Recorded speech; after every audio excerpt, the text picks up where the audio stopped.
mankind.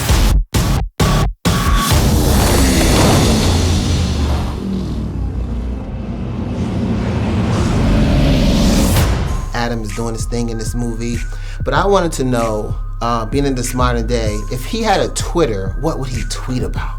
God. I have a Twitter, and I don't know what to tweet about.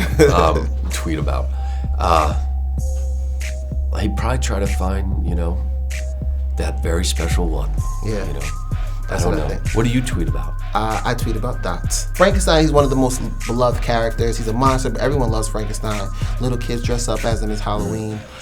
What's your favorite Frankenstein moment? 'Cause there's so many different adaptations of Frankenstein and versions. What's your favorite Frankenstein moment? Well, let's see. I liked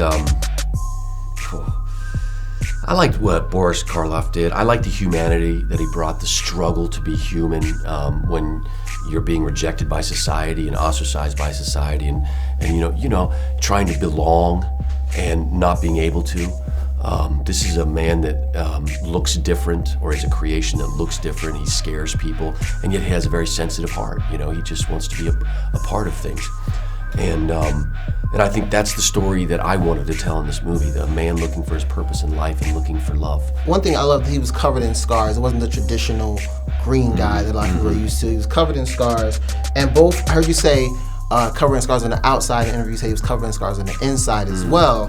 I wanted to know more about you. Can you describe like a defining moment in your youth that sort of made you who you are today? Because this Frankenstein was so conflicted about being made and his father sort of, breaking his promise. So how about you? Like, what defined you to make you who you are today? I'll tell you, probably it's a boring answer, but my father's work ethic, my father's idea of life and learning a skill and putting everything you have into that.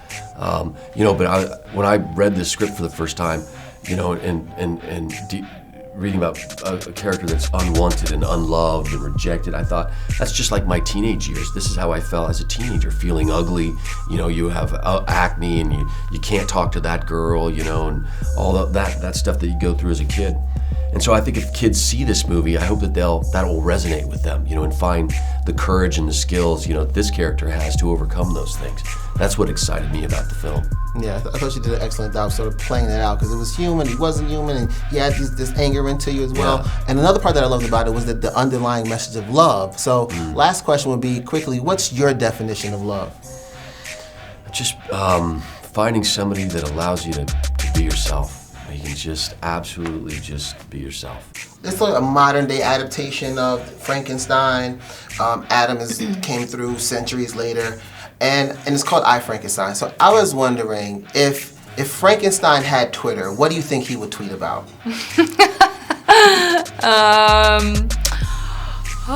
If Frankenstein had Twitter, maybe he would tweet about how amazed he is at modern technology or modern science and medicine, and how maybe if he had something wrong with him, he could reach out to a couple of doctors who would fix him up pretty quickly. Maybe reach out to the plastic surgeons and get rid of the scarring on his face. Right, exactly. He had the scars on his face. It wasn't the classic green thing that some people are used to. And Aaron also said the scars on the inside as well. So I wanted to know, what's some a defining moment of your youth that sort of makes you who you are today?